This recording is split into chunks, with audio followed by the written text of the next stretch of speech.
Hey everybody, welcome to the Leader Lab. This is Leadership Shorts, quick thoughts to level up your leadership. My name is Chad Wright. I'm the founder of Forward Partners, and I am joined as always by my partner in podcasting, Emily Grace Deal. Emily Grace Deal, what are we talking about today? Today we have a scenario for you.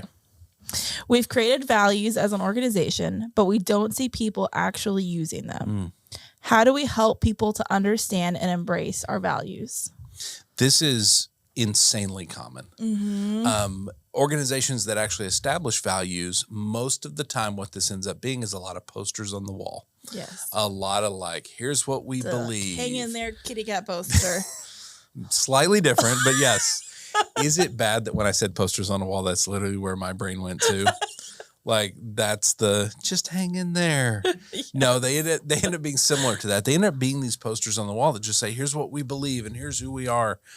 And yet rarely are they effective, right? We have been inside organizations where we'll read the things on the wall and then we'll sit in meetings where they talk about how this is not who we are. And it happens a lot. And I think what's interesting is that we're missing the value of values. There is so much value to an organization, everyone agreeing, here's how we're going to operate. Here's how we want to do things and who we are and why we matter. There is so much value in that. And it can transform the future of an organization. And ultimately, if we can't get people to buy into those values, it doesn't matter. None of it does. And I think the first piece of this, of getting them to buy in, we have to never, ever, ever assume. Because I see a lot of organizations that assume, well, everybody knows these. That does not mean we're living up to them. And that's a question we have to ask all the time is, are we living up to our values or are we off course? Right. And if we see people not living up to them, there's a good chance they don't actually know what they mean. And you'd be surprised how often that happens. I was at an organization recently. I will not name them because I don't know if they'd like this. But ultimately, it's not uncommon. It's not just a them problem. They embrace this idea of a high-performance organization, and they educate on it. They send people to class about it. And I was sitting in this room with probably, I think there was 30 people in the room. And I said, can somebody tell me what the definition of high-performance organization is?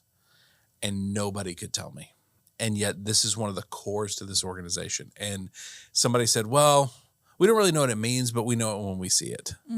And there's a lot of that. We know it when we see it. And at the end of the day, if that's how you're operating, you're going to miss it. Right. If it has to like hit you in the face before you can realize what it is, like you're probably going to miss it. And if it can't be defined and literally written down, there's a quote. You had a quote you found in here. I'll let you pronounce the last name. Is it Tom Bilyeu? We're going to go with it. We're going to go with Tom Bilyeu. You are only as good as what you write down. You're only as good as what you write down. I think there's so much truth to that from old Tom Bilyeu here. Bilyeuu. Can I even spell? This is riveting podcasting, let me tell you. I know. You are only as good as what you write down. Right. And I think this is true. As an organization, we need to write down the things we want to value. We need to write down the mission, vision, purpose. We need to write down the organizational values. And that's the first step is if we can't define them, nobody else is going to be able to either. Right. So we have to write them down. And that does occasionally become posters on a wall. But the next step is we have to communicate them constantly. Our leaders need to have these values as language for everything. Because ultimately your values dictate how you make choices. Yeah. So every leader, when they're talking about a choice they're thinking about making, they need to be able to point to the values and say, hey, guys, here's the value I'm using to think through this. Yeah, we do this all the time. Anything we design, we think about it and like think about what we're doing and how we're doing it. And it takes work, right? It takes some time to really to incorporate that language and use that. But as a result, then you make sure that all your choices are lined up with your values. That's part of their function is their guardrails to keep us pointed in the right direction. Yeah. And so we have to use this over and over. And it's kind of one of those stories we're never done telling. Yeah. We are never done telling the story of here's who we want to be. And ultimately, the other thing that kind of trips us up is once we define it, once we talk about it, if we don't actually live them out, if we don't actually do what they say we want to do. Right. People feel that. And rather than being this cornerstone of the organization, it becomes like this millstone hanging around our neck because people are going, yeah, you say you want to value empathy, but I watched you treat somebody the other day with zero empathy. Right. And they start to use it as kind of this wedge that comes between the people and the organization because it just is this, there's a hypocrisy to it. Right. And I think in some way values are aspirational. I don't think we always live up to them. I mean, I think it's something that we always have to, they're guardrails for a reason, right? Yes. They're values for a reason. There's something that we go to whenever we need to make sure we're kind of staying on track and to kind of catch ourselves whenever we are like, I don't know, like if we have any confusion or are lost in what we're doing, they're a way to kind of look at that and say, you know, what is our purpose as a company? What are we trying to go towards?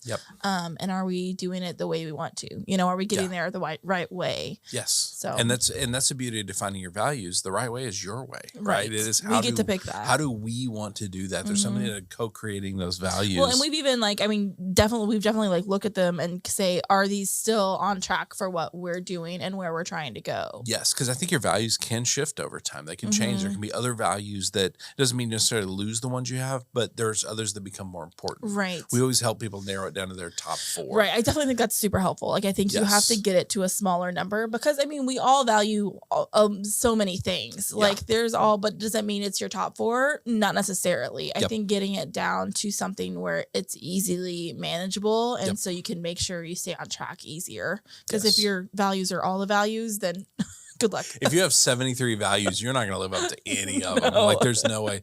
There's in all the work we do so much, and this comes from a kind of marketing background. It's simple. Like the cleaner and simpler it is, the more effective it's going to be. Right. And this is no different. So leaders, let's talk next steps. If you have values and you see people not living up to them, it's time to start to put a couple things in place. One, they need to be written down. They need to be clear. They need to be simple. They need to be actionable. They need to see how this is going to work practically. 2, you really need to equip your leaders with the language to use these values. They need to be using them over and over and over again.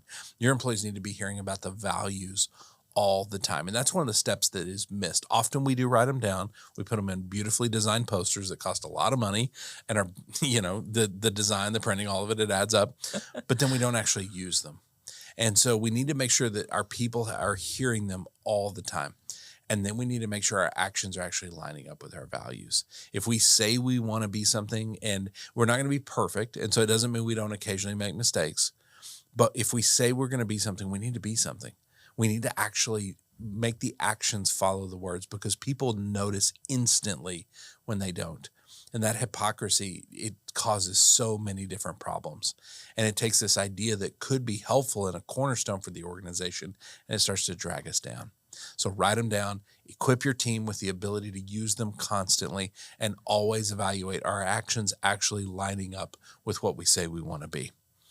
Emily, if people want to send us their values, I'm always fascinated to see the values that organizations or even people individually choose to embrace. I would love to see them. Where do they send those to? To lab@forwardpartners.net. Lab@forwardpartners.net. If they want to find us online, we're putting out all kinds of leadership content. Where do they find that? @forwardpartner. @forwardpartner. We're on LinkedIn, Facebook, Instagram. Thank you so much for hosting. John, Porchlight Production Vineyards, thank you for producing. Emily, thank you for bringing the vibes. And thank you for watching. Thank you for listening. We will see you next time right here in the Leader Lab for Leadership Shorts.